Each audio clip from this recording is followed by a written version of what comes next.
Hello guys, welcome back to Video Daniel. What about Lola? Today we are watching that. I wanted to play with Lola during the holidays. You will still see Lola, replied Mum. You will live with me during a week and stay with your dad on the weekends. So that was my new life. I loved it when I was with Dad on the weekends. I could pretend that my life was just the same as before. Lola would come over and we would swim and play. The only thing missing was Mum's baking and homemade lemonade. What's Paul like? Asked Lola one Sunday morning as we laid sunbathing. He's okay, I guess, I replied. Not as nice as Dad, though. When Dad dropped me back to Mum's house that evening, I was so upset. I said goodbye to Dad and went into the house. I ran straight upstairs to my room. No way I was going to spend the evening watching television with Mum and Paul. I hated them both. Mum had ruined my life and she cheated on Dad. What was she thinking? Dad was so much nicer than Paul. If only they would split up, then maybe Mum and Dad would get back together again. I laid on my bed dreaming about us all living together in the countryside again. That's when I began to think of my plan. I just needed to find a way to split up Mum and Paul, but what could I do? Mum would never leave Paul. He was always telling her she was so pretty and buying her chocolates and flowers. But what if I could get Paul to leave Mom? The next day, I got my chance. I came home from school and sat in the kitchen. Mom was talking on the phone to her friend.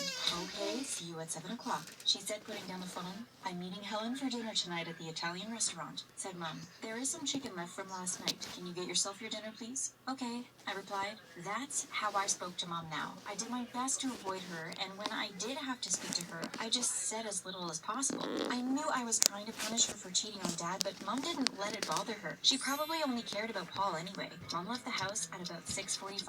I heard her car drive away. As soon as I thought she was safely out of sight, I grabbed my bag and ran out of the house. It took me about 30 minutes to reach the restaurant, and as I looked through the window, I could see Mom and Helen sitting at a table. Mom was laughing at something Helen had said. I pulled my phone out of my bag and took a few photos of them. Now I just needed to get home quickly so Mom would never know I had been out of the house. I ran back as fast as I could. As I went into the house, I heard Paul in the kitchen. Is that you, Amy? He shouted. Do you want a chicken sandwich? Yes, please, I replied. I'm just going to take a shower first, though. I ran up to my room, then went to my computer and uploaded the photos I had taken of Mom and Helen. I'll come back and work on these later, I thought. I had a shower and went downstairs. Paul was sitting watching the news and barely gave me a glance. I picked up my sandwich and grabbed a Coke from the fridge. I'll eat this in my room, I said. Paul just nodded. He was probably happy not to look at my sulky face. I went up to my room and sat in front of my computer. I opened Photoshop and began to work on the photo of Mom and Helen. It didn't take me long before I was finished. I looked at the photograph now and smiled to myself. Perfect! I had managed to Photoshop a good-looking man into the place where Helen had been sitting, and it made it look as though Mom was kissing him. Now, all I had to do was make sure Paul saw the photo. I heard the door open and Mom came into the house. Hi, darling, said Paul. Did you have fun with Helen? Yes, we had a...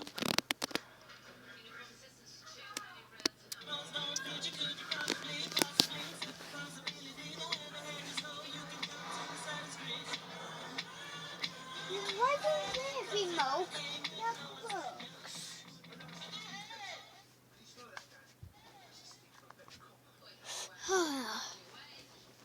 Collabing is the best way to grow your account and just to meet people in general. Okay, yeah. Collaboration is having people back.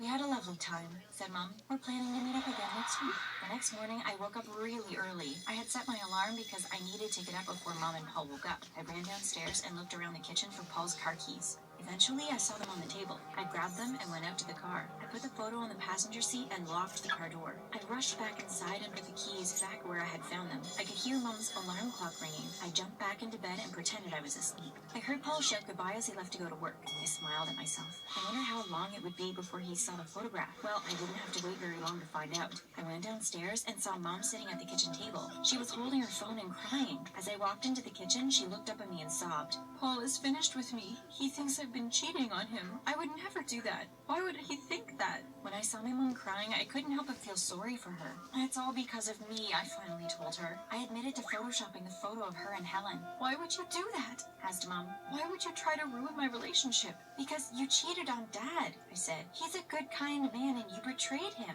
Mom just looked at me sadly. Amy, I never wanted to tell you this, but now I see that I have to. The reason I left your dad is because he is a really bad guy.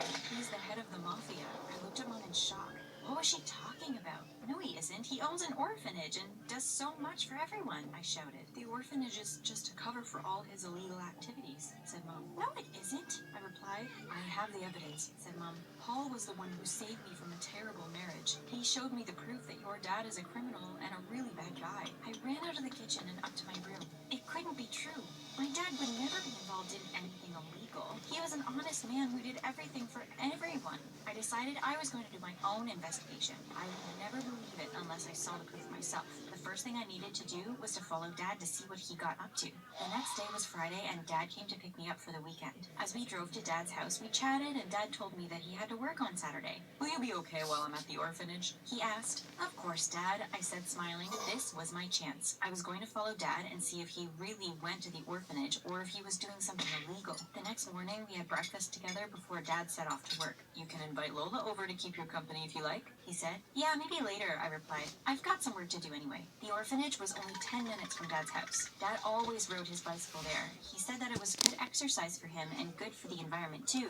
I gave Dad a few minutes head start, and then I got my bike out of the garage and set off after him. It wasn't too long before I could see Dad in the distance. I slowed down a bit. I didn't want to risk Dad seeing me. I followed Dad for the rest of the day. He spent most of the time just working at the orphanage. He left a couple of times to buy some things from the hardware store and to get a sandwich for lunch. He definitely wasn't getting up to anything sinister or illegal. He even stopped to give some spare change to a homeless guy on his way home. My dad couldn't be the head of a mafia gang. I knew it couldn't be true.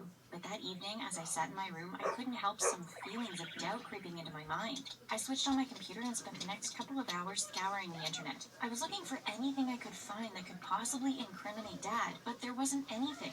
Every single post about Dad was praising him, saying about all the good things he did for the community. It was so weird. How could Paul have found some evidence to show Mom if I couldn't? I knew what I had to do. I was going to confront Paul. When I got back to Mom's house, I called Paul. Can you meet me at the park today, Paul? I asked him. He sounded a bit surprised to hear from me, but he said he would meet me. When I got to the park, I saw Paul sitting on the bench. I sat down next to him. He looked at me and waited to see what I had to say. I just want to ask you one thing, Paul, I said. What proof do you have that Dad is the leader of the mafia? Paul looked at me and laughed. Oh, Amy, you silly thing. I just made that story up. I knew your mom would never want to date me if I didn't make up some lies about your dad. I looked at Paul in horror. You ruined my life and made me hate Mom, I cried. I ran home straight away. Paul laughed as I ran, but he had no idea of my secret plan. When I got home, I pulled out my telephone and pressed the play button. It had worked. I had a recording of Paul admitting to everything he had done. Now I just needed to put the rest of my plan into action. I called Dad and asked him to meet me in the Italian restaurant in town at 7 o'clock. Then I went downstairs and spoke to Mom. I'm just going to the shops, Mom. Can you meet me at the Italian restaurant at 7 o'clock so we can have dinner together? Sure, said Mom. I got to the restaurant just before 7 o'clock. A table for 3, please, I said to the waiter. I sat at the table and waited for my parents to arrive. They both got there at the same time. What's he doing here? Asked Mom. What's she doing here? Asked Dad. Sit down, both of you. I want you to listen to something, I said. I played them the recording of Paul's confession. They listened and looked at each other, startled. Mom spoke first. I've been so stupid, she said. How could I have believed him? It's not your fault, said Dad. He tricked you. I've missed you. I've missed you too, whispered Mom. Dad pulled her towards him and gave her a hug. Everything was going to be fine. Mom and I packed up our things and moved back to our house in the countryside. My life was perfect once again. Hi, my name is Amanda. I'm 35 years old and I'm originally from Australia. I know I may not look like I'm a 35-year-old woman, but trust me, that's the truth. I'm also a secret spy, and I've been working undercover to... Okay, no, that's not true. You've probably guessed that. My name isn't Amanda. I'm not 35 years old. I'm not Australian. My real name is Lily, and I am 16 years old. That's the truth. You're probably wondering why I just started lying to you for seemingly no reason. But let me tell you, there is a reason. There is a reason why I can only lie, and I can't tell the truth. But first, we have to start from the beginning, to where it all began. But before I go on, make sure you like and subscribe and hit that notification bell. If you do, you will get 5 years of good luck. Trust me, it really works. And I'm not lying about that. When I was very young, I suffered from a traumatic experience that caused me to only lie. It triggered something in my neurological system that led me to only lie. I literally cannot tell the truth. There's something about the truth that just makes me disgusted. I hate telling the truth. It sends my nerves on edge. So that is...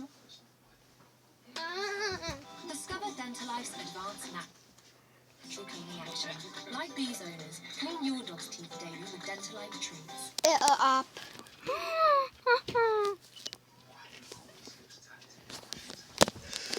It's loading. I always lie. You're probably wondering what kind of traumatic experience could cause such a response. Well, let me tell you.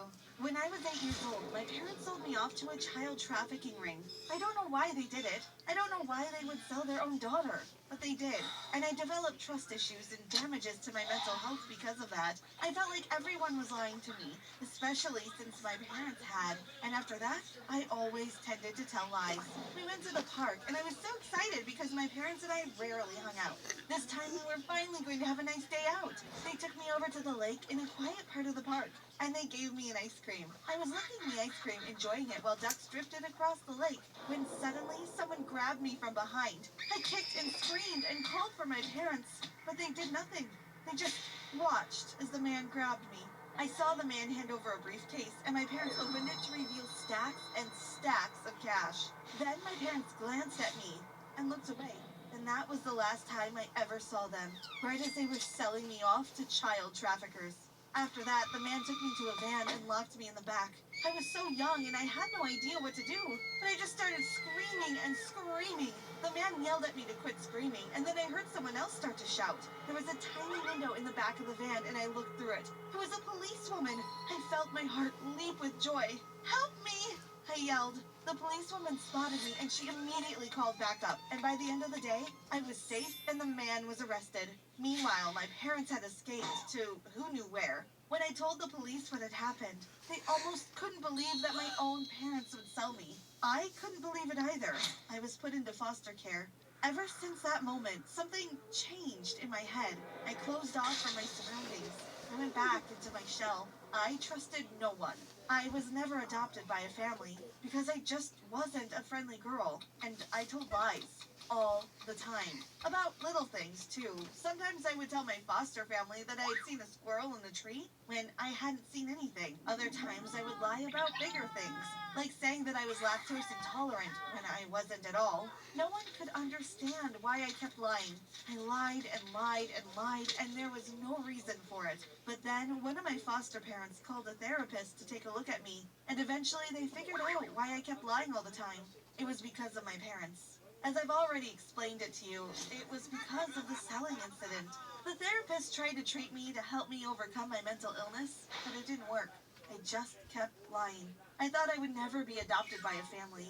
I believed that I would have to drift from foster home to foster home for the rest of my life. But then, one day, a couple came to my home. I remember spotting them through the window, and I thought they looked really nice. When they entered the house and waved hi to me, they smiled and waved back. I really liked the look of them. The woman walked up to me and spoke. "Hi there, what's your name?" "Caroline." I lied. My foster dad suddenly appeared. "Lily, what did I tell you about telling lies?"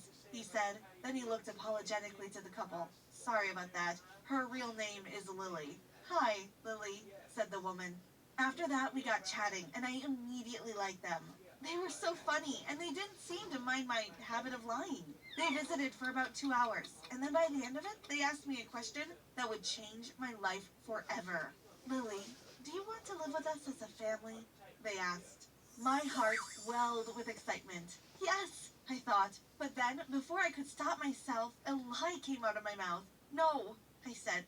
I started to shake my head in embarrassment and tried to tell them that I actually wanted to live with them, but the couple seemed to understand. We hugged and I started crying because finally I was going to have a family again. Fast forward 7 years later, and I was living happily with my adoptive parents. I didn't really remember my biological parents since it was so long ago, and I didn't want to remember them. They had abandoned me, and they're the reason why I can only lie and can't tell the truth. Meanwhile, growing up with my condition had been interesting, to say the least. I lied about everything. It was hard for me to find friends, because who wants to be friends with a liar? Sometimes when boys asked me out, I would tell them I liked them, when in reality I didn't. And when I actually liked a boy, I would tell them I didn't like them. Confusing, I know. Teachers didn't really like me that much either. I would lie about cheating on tests, and I would lie about doing homework. I would lie about everything. Honestly, I'm surprised I even made it through high school. However, my parents, My adoptive parents, I mean, were so understanding. I was so grateful for them because they were the only people in my life who truly understood me. They knew all about my traumatic past, and that was why they were able to cope with my lying habit. They even managed to understand my lies in conversation. Here's an example. My dad and I were driving home in the car from school. "How was your day?" Dad asked. "Amazing," I lied. "Oh, really? What went wrong?" he asked in understanding. "Nothing," I lied again. "Was it Samantha? Don't tell me she insulted you again," he said. "No." "What did she say?" "She told me I was so beautiful." "Ugly? But don't listen to her, Lily. She's just jealous." See what I mean? My parents were the best. They could understand me even when I was only telling lies.